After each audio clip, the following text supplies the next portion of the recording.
Welcome to Legends in Leadership, brought to you by ISF and the Carrington Group. Legends in Leadership is an inspirational podcast featuring the stories of leaders who are making a difference. Our goal is to inspire you with the stories of leaders who come from humble beginnings, overcome challenges, and ultimately rise up to make a difference in people's lives. Hey folks, welcome to today's Legends in Leadership podcast. I'm Dr. Blair Ritchie, and I'm the Executive Director of ISF. And with me are my co-hosts from the Carrington Group. Got three of you guys today. Way to go. Good to have you. Jason Smith, Kyle Watkins, and Tyler Tallman. And the Carrington Group is well represented here today. And it's a kind of a pattern we have that we start out our little podcast with a little trivia question to see what you know about legends and leaders. And we're just fascinated by those stories of legends. Start out from humble beginnings and end up making a difference in the world. So Tyler, I guess you got one for us today, right? Yes, sir. So Thursday before Super Bowl, so I think this one is somewhat fitting, and maybe that's an extra hint to connect everybody. But today's legend immigrated to the U.S. from Pakistan as a teen to attend the University of Illinois. He worked as a dishwasher, earning a whopping $1.20 an hour. This was just to survive. And he brought a never-quit attitude and his engineering entrepreneurship to a young company called Flexingate, who was making its mark in the automotive components industry. After a brief stint with this company, he used his own savings, a $50,000 small business loan, to start his own company. Bumper Works was a smashing success and gave him the capital needed to go back and purchase Flexingate. Under his leadership, FNG has become a worldwide leader in the manufacture of automotive parts. As a hobby, this leader also is the owner of the Jacksonville Jaguars of the NFL and a real football team in the English Premier League, Fulham FC. So who is this Pakistani-American dishwasher who became a billionaire business leader and philanthropist? So we'll come back at the end of the show and talk about that. You have an idea about that one? Yeah, I do. You do? Okay. Yeah. Well, awesome. Are you guys looking at my screen? Are you cheating? No. Okay. All right. Well, good. We'll see when our listeners can chime in on that one. That's a fun one. Well, we're excited today to welcome as our guest on Legends in Leadership, Kevin Burgess. Kevin is the Executive Director or Executive Vice President of Revenue for Ameriflex, which is a leading third-party administrator for consumer-driven healthcare products. What's kind of cool is we got to know Kevin through our friend Bart McCollum, who's president of Ameriflex, and was our guest at a podcast several episodes ago. And so we're delighted, Kevin. For the first part of your career, you spent as a pastor and served as a teaching minister of a very large congregation and oversaw the leadership development of that congregation, and then transitioned out of that ministry for more than a decade ago, and you're focused on organizational culture, strategy, and leadership development. Kevin has served as a consultant to a broad range of organizations and industries. He also works with a select group of executives as an executive coach. Kevin has been a trusted advisor to product development firms, tech startups, heavy industry companies, lifestyle brands, nonprofits, key players in the hospitality space, national chain restaurants, and more recently has entered into the wonderful healthcare world that's swirling about our country these days. Kevin is a noted speaker and is comfortable in front of 5 people as he is in front of 5,000 people, and a gifted communicator. He serves full-time at Ameriflex now, where he oversees all the marketing efforts, operations of their in-house revenue support team and national sales force.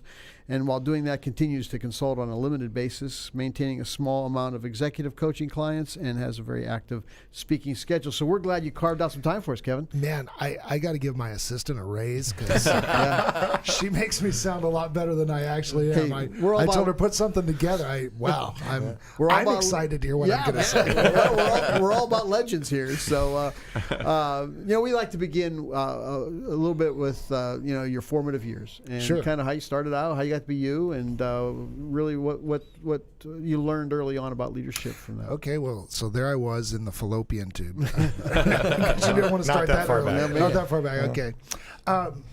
So as you mentioned, I started out in ministry, and that was actually my childhood. My parents were missionaries. I grew up in Argentina. Wow.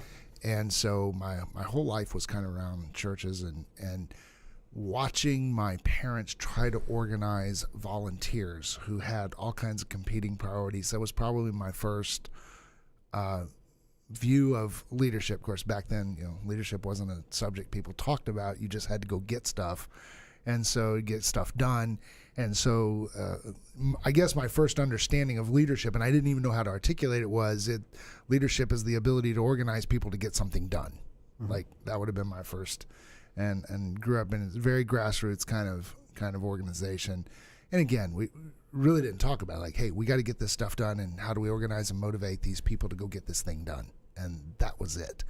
And so that probably gave me, and it was a really strange. It was a strange childhood in many ways too, because I grew up in multiple worlds, never really fitting in any of them. So I'll tell you what I meant. So I was an American kid in Argentina, which was first of all odd. Mm-hmm. And then when we would come back stateside, I was more Argentine than I was American, so that was odd. And then I went to a school. It was like a diplomat. There was a lot of diplomats sent their children there. So these were really, really wealthy people, and we were missionaries, so we really, really were not. So I didn't fit in there. But then so my world was, you go to school, and then you go to church. And when we went to church, there was very, very poor people, and to them, we were extraordinarily wealthy. And so I had this disconnect there. And so, I was the poor kid in the rich kid setting. I was the rich kid in the poor kid setting. I was the American kid in the Argentine setting. I was the Argentine kid in the American setting. And so I kind of grew up always the outsider. But I don't, probably scarred me deeply, and I probably need therapy for it. But I don't feel like I do. But I think that more than anything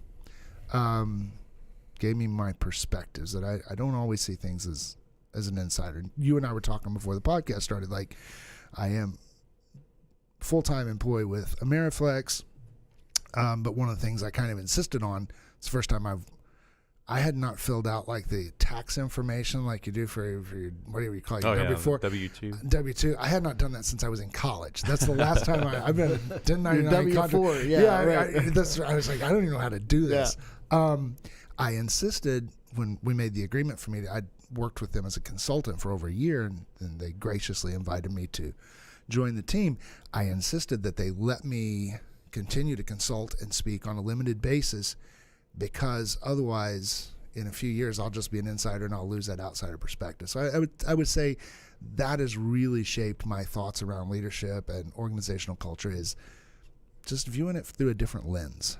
And I think it's very easy to get so head down into something that you get myopic and you just don't see it as clearly as you could. Yeah. So I resonate with your story, because you've transitioned from a nonprofit world of church leadership into a for-profit world, working with businesses and coaching business leaders.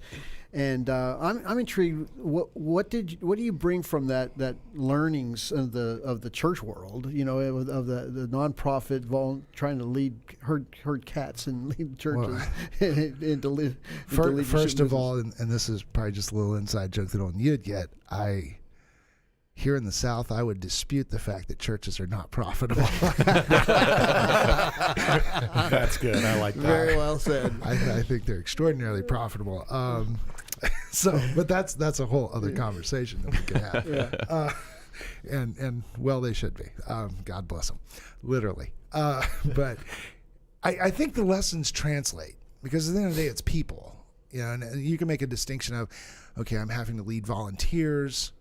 Leadership is always getting people to go where they otherwise would not. Whether you're so it's so interesting to be like, wow, that's really hard, because, man, actually in some ways it's easier, because if I have a volunteer staff at a church, this is something they care deeply about. Right. Mm-hmm. And they're motivated to do it. I deal with managers and supervisors all the time in companies that they have people, they're just there to get a paycheck, right? They're not passionate about what they're doing. Trying to motivate an hourly employee who is not super passionate about what they're doing is a whole lot harder than motivating a really passionate volunteer at your nonprofit. There's a whole lot more artistry, I think. People think the challenge is on the nonprofit side. I don't think so at all. Most people are not working in a role that they feel deeply passionate about. They should. They should. And I think one of the things a leader can do that really is transformative for people is to help them figure out the real value in what it is that they're doing. So you mentioned your breakfast today was a bagel. Mm-hmm. So for a long time, I started most days at Einstein Bagels close to my house. So I would go work out. I don't look like it, but I do. I'd go work out, and then I'd go have a bagel, which explains a lot. And I'd be in there really early. So I'm in there like 6:15. They'd open. I'm at the gym at 5. And 6:15, I'm in Einstein's. And there was this girl that worked there, and I'm certainly not mocking her. It's just she had heavily accented English. But she was lit up, man. At 6:50 in the morning, she's like, "Oh, Mr. Kevin, so good to see you." And she knew my car. Like when I would pull in, I would walk in and my order would be waiting. And one day I told her, I was like, "Janelle, I don't always want a bagel. Sometimes I just want coffee." And she's like, "Not a problem, not a problem. You flash your lights when you pull in, and if you flash your lights, I won't have the bagel. It'll just be the coffee." And like customer service over the top, right? Yep. And then she would, when the line would die down, she's running around, she's filling coffee, she's greeting everybody by name, she's going out of her way. If she doesn't know you, she's learning your name. So one night, at 6:15 in the morning, I don't want anybody to look at me. And so I flagged her down. I was like, "How are you so excited at 6:15 in the morning?" And she said to me, I'll never forget this, "Oh, Mr. Kevin, I have a very important job." I was like, "No, you don't." I didn't say that. I'm not total jerk. I'm thinking like you're selling bagels and coffee. You're not curing cancer, right? I mean, give me a break.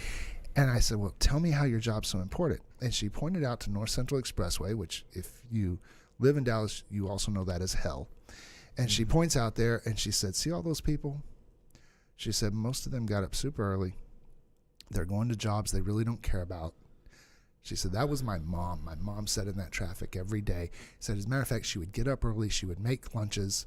She would get us all up, get us dressed, get us out. Then she would sit in that traffic to go to a job she didn't care about. She would come home, sit in that same traffic to do dinner and homework and baths and laundry. And she did that every day. She said, most of the people walking in here, that's what they do. And she said, "It is my job." Now, I'm going to tie this back to what we were just talking about. She said, "It is my job to give them 2 good minutes in their day because it may be the only 2 good minutes they've got." Wow. So what she did is she took the job of selling bagels and coffee and elevated it. She found this incredible meaning in it and elevated it. When she finished, I was like, "Well, I want to sell bagels and coffee." She elevated. I think if there's any gift a leader can give the people they lead, it would be to help them find that meaning in what they do. And it is in everything, right? It's in everything. This is the Martin Luther King deal. If a man's a street sweeper, he should sweep streets. I can't spill the whole, but to the point that the angels of heaven will come down and go, "There was a great street sweeper." Like, help people find that meaning in what they do. And if a leader can do that, you're going to be transformative for people. Isn't there just a practical side to this too? Because are you familiar with Simon Sinek? Of course. Yeah, and Simon Sinek had a video out not long ago that was talking about millennials and this idea of them wanting to find this purpose in their life and what does that really look like. And millennials get picked on a lot, and I'm here to defend them. But how do you help steer someone to their purpose in their life? Isn't there just a practical side that, hey, sometimes you got to do things that you don't like to do, and hey, I got to make a living because I've got to put food on the table for my family, but it's not always fun. So how do you really steer people to this passion, I guess you could say, or help them find that passion? Yeah. No, okay. So, boy, you just unpacked a lot. We only have like 16 minutes here, and I got like 3 hours on that. First of all, you don't have to defend millennials to me. I'm a champion of millennials. Everybody should be because they're here. It's the largest transformation in the American workforce since baby boomers. So, everybody that's griping and whining, get over it because you got to deal with this. And they're right. They want to know that what they're doing. So let's back up. It's one thing to say, "This is my passion." It's another thing to say, "This is meaningful." I cannot always connect someone to their passion. I can't guarantee you're going to get paid for the rest of your life to do your passion. maybe not. That doesn't mean that the work you're doing is not meaningful, right? I think we often conflate the two and we go, well, I'm not passionate about this, so it doesn't mean anything. Well, just because you're passionate about something doesn't mean that, like, let me tell you something. Okay, I'll tell them. I said, I really don't like kids that much. I like my kids. I got 3 of them. They're great. And the more they get like adults, the more I like them. I really don't like small children. Give me a break. They just kind of bug me a lot. When do you become a grandfather? Then you'll... I hope it'll change. I hope it'll change. But I really don't. It's honestly, like, I'm the guy that if your kid's screaming in a restaurant, I'm probably going to come say something. Like, I'm not paying $80 to hear your kid scream. There are people that, man, they're passionate about working with children, and it's deeply meaningful for them. It's my wife. Yeah. So, I can't always guarantee your passion is going to align with your life's work. What I can guarantee you is work is meaningful, and it is the job of a leader to find that meaning in the work and then communicate it that, even if it's not. So I'll give you an example. At Ameriflex, I'm ostensibly in charge of the marketing team. We got some really smart marketers. They know a lot more than I do, and they just feed me good ideas and make me look good. But we're having a talk. They're really bright and just super talented. But we start having this conversation. Now, what we do at Ameriflex is not sexy. It's not exciting. Like, if you have a Flex spending account, like a little card where you donate money to it out of your paycheck every month, and then you can use it, that's what we do. Like, come on. I say we sell governors for like 1992 Toyota Camrys so you can make it last 400,000 miles instead of 200,000. Like, it couldn't be more boring. So how do you find meaning in that? Well, we start having a conversation.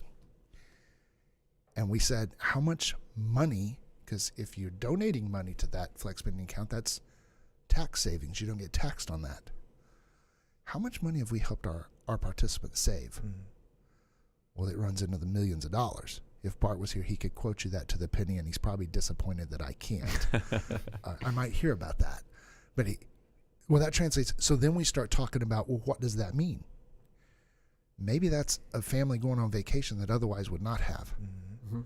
Maybe that's a down payment on a house for a young family that helps them get there a lot quicker. That could be a kid's college tuition, top of mind for me. I got 2 of them there. So now we've taken this really boring niche industry thing and we found tremendous meaning in it. And so now we talk about that with our team. Hey guys, you're not just here processing claims. You're not here just helping onboard this client. You may be sending a really family that desperately needs some time together. You may be sending them on vacation this year. Now we've got meaning attached to what we do. Is it their passion? Probably not. Nobody was ever 9 years old dreaming of their future going, man, I'm going to be a claims processor at a TPA. Like, that never happens, right? But you can get passionate about the meaning when you find them. Yeah. Absolutely. And so the job of the leader is not to connect a person. The most foolish advice I ever gives: go follow your passion. Yeah. It's ridiculous. I'm sorry, it's stupid. Find meaning in what you're doing. That's gold, man. That'll get you out of bed in the morning. That'll keep you on it when you would otherwise quit. So we talked a little bit about individuals and helping lead the role of the leader, helping individuals press into meaning and lean into meaning, find it in that. Let's talk about organizations. All right. And we were talking a little bit earlier about what you say to the person who says, people are my greatest asset, most important asset, which sounds like I see that all around. It's warm and right? fuzzy. Yeah. Makes you feel good to say it. So talk about organizational life and culture. Could not be more wrong. People tell me that people are our most important asset. Boy, I feel sorry for you if that's true. As a matter of fact, I'll tell you a quick story.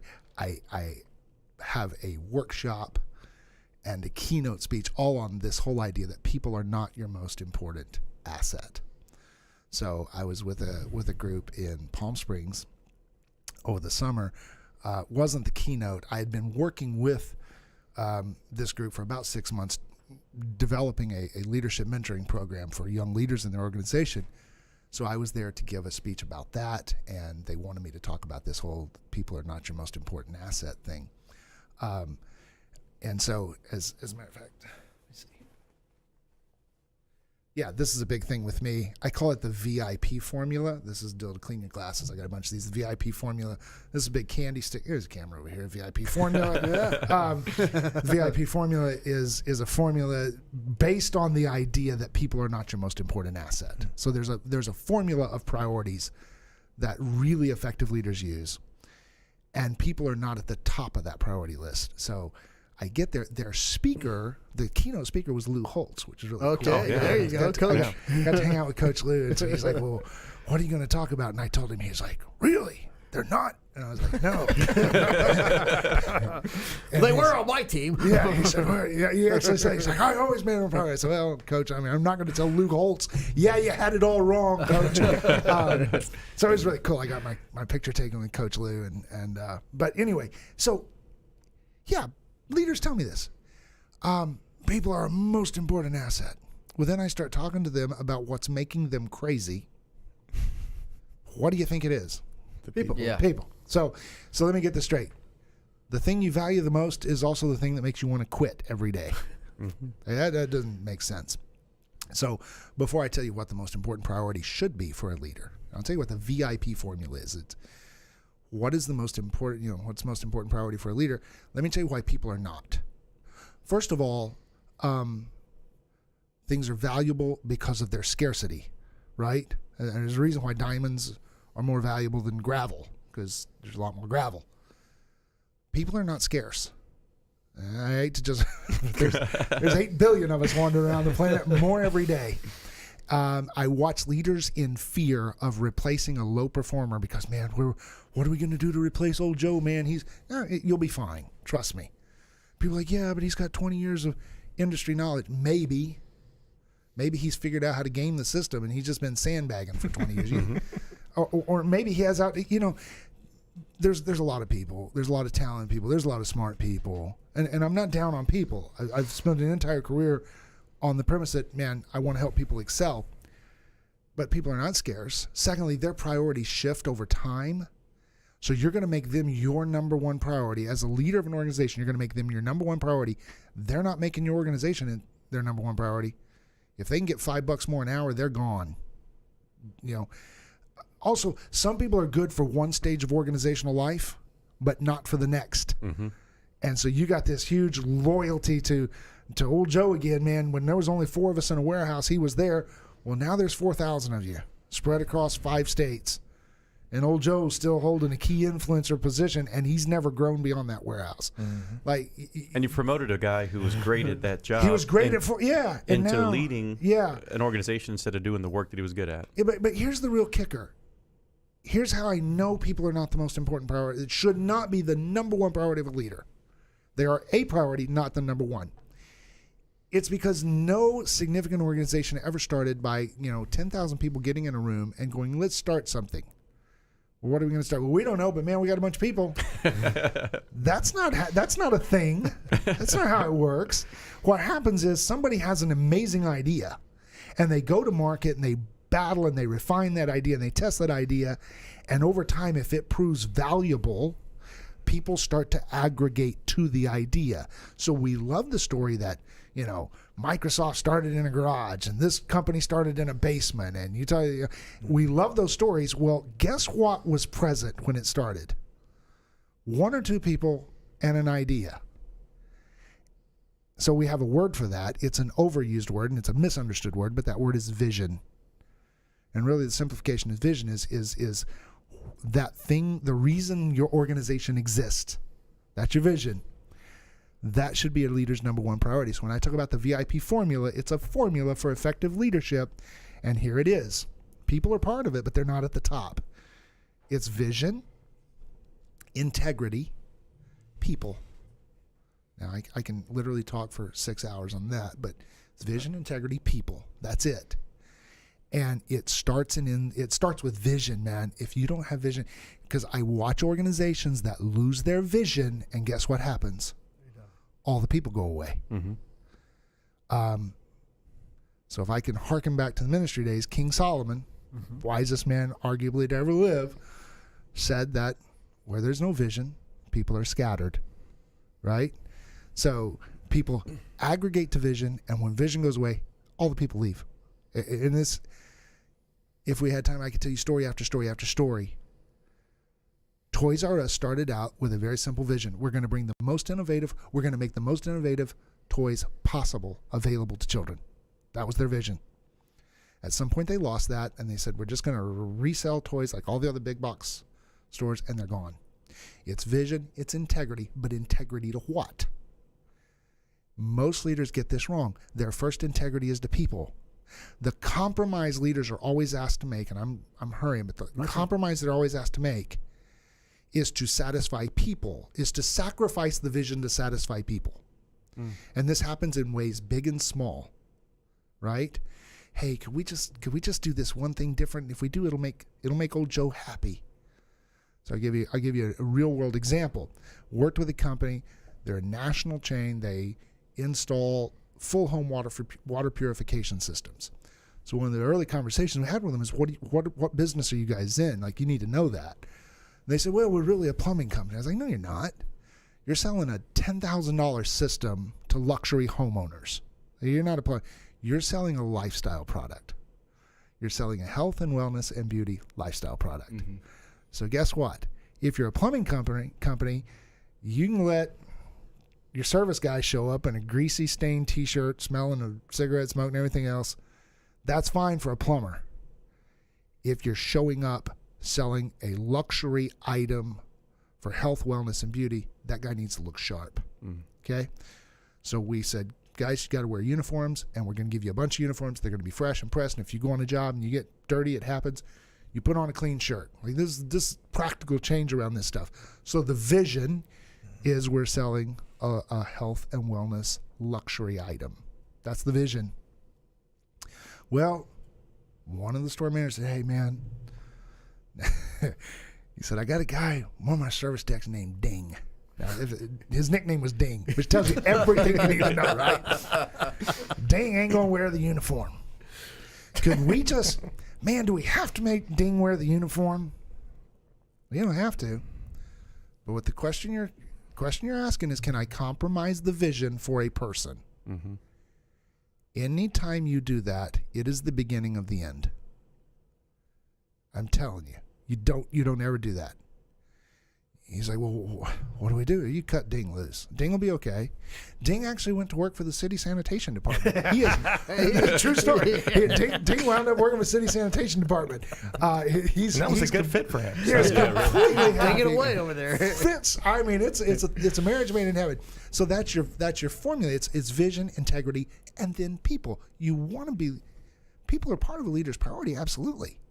But there's things that trump that, and when I watch leaders get in trouble, it's when they get that priority structure wrong, and their priority becomes people, and to do that they sacrifice vision. I thought it was interesting too, talking about, it's the whole premise. We spend a lot of time grinding on it. What got you here won't get you there, right? And here you are starting off with this vision, so one or two people, and then you slowly hire some people to help you to go and deliver on that vision.